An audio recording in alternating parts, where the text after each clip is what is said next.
Sabi ni Bintolpo, kung gusto mo maglingkod ng tapat, unahin mo ang taong bayan. May tama ba? Sa tingin ko, may tama itong si Bintolpo.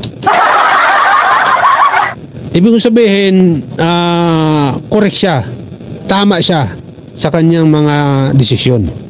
Kasi, kung gusto mo maglingkod sa tao, sa bayan, gusto mong tumakbo bilang politiko, unahin nyo ang inyong mga taong bayan, ang taong bayan, ang inyong mga nasasakupan bago ang sarili. Sabi ni Bintolpo, katulad ng kanilang ginagawa simula noon hanggang ngayon, ganun pa rin ang kanilang ginagawa, mga kababayan.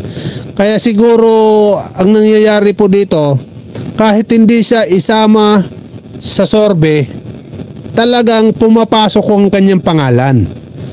Yan. Dapat ganun ang ipaliwanag ng mga gumagawa ng sorbe. Di ba? Kasi si Bintolpo nagtatanong Nagtatanong si Bintolpo, bakit sinasama nyo ako sa sorbe samantala hindi naman ako nagpapapansin sa inyo.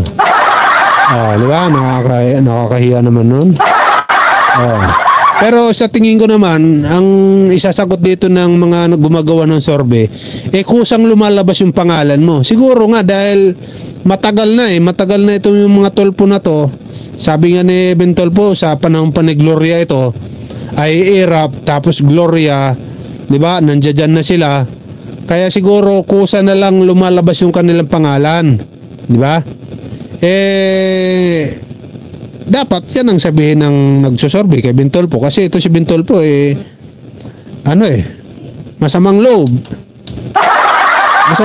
kasi lagi siya pasok sa sorbe. Idol Ben, kusa talagang binabanggit ang pangalan mo, kasi nananawa na po sila sa mga Duterte. Nananawa na po sila sa mga Duterte na puro pangako lang, tapos puro pambubudol lang ang ginagawa ng mga Duterte na to. Di ba? Ito, pakinggan muna natin bago tayo pumunta kay Duterte. Ito ang sinasabi ni Bintolpo, mga kababayan. Pakinggi ha, pakinggi.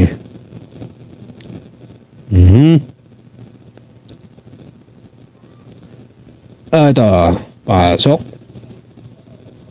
Okay, pasok. Ben.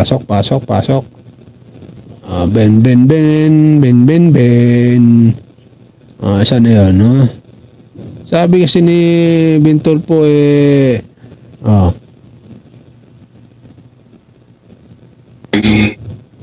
Aquino, si Duterte, bakit ngayon yun na ako napapansin? Hindi naman ako napapansin. Siguro napapansin yun dahil sa sabi ni Bintolpo, bakit ngayon nyo lang ako napapansin? Hindi naman ako nagpapansin sa inyo. Sabi ni Bintolpo. Ang tanong, bakit ako napapasama? Ilang eleksyon, ilang presidente na paulit-ulit ako Simulan pa lang na Gloria, sa panahon pa lang ng pagkaupo ni Gloria.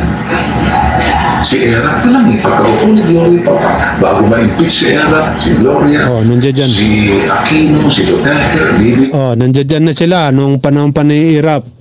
Diba? Diba, mga kababayan? Kaya tama naman ito si Bintolpo, mga kababayan, na bakit ngayon nyo lang ako pinapansin, di ba? Sabi niya. Share ko lang Okay. Tama naman ito si Bintolpo. Hindi naman siya nagpapansin Dapat noon pa. Siguro ang tamang sagot dito, sabi dito ni Benson, isa lang ibig sabihin yan. Gusto na mga tao si Bintolpo. Correct. Yan yung nasa isip ko. Yan yung nasa isip ko.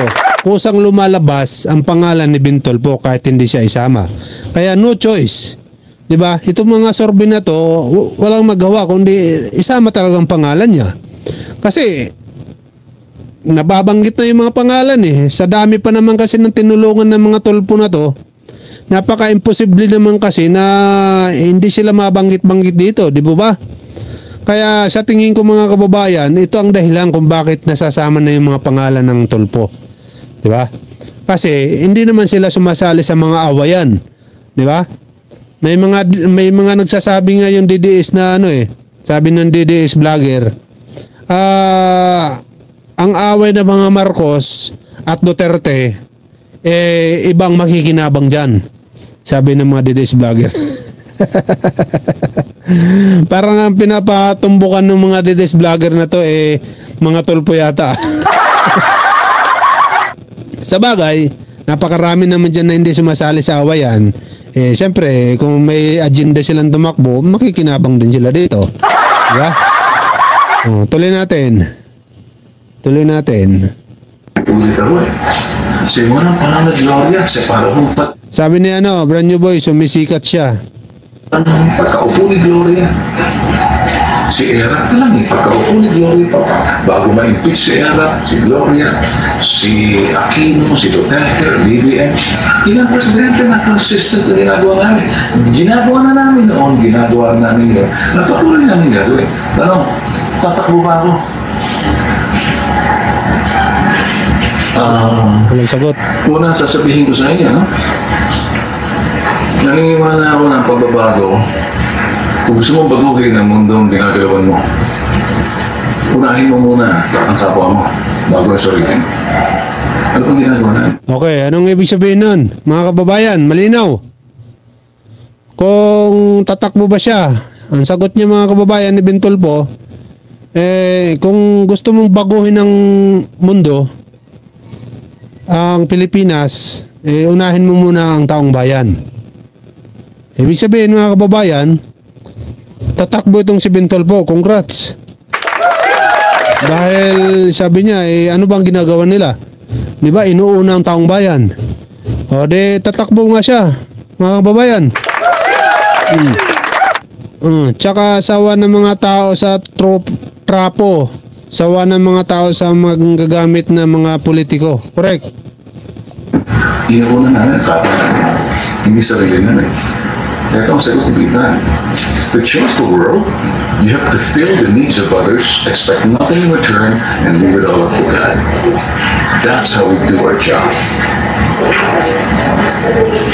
Uulitin ko, kung gusto mong baguhin ang mundo, or wag ng buong mundo, dahil hindi mo pwede baguhin ang bansa mo, saan ka ba, anong bayan ka, anong rehiyon ka, anong probinsya ka, anong syudad ka, punuan mo ang pangangailangan ng kapwa mo. Huwag kang umasa ng kapalit. Ipagkaubali mo sa poong may kapal. Hindi naman natuturo ng Diyos.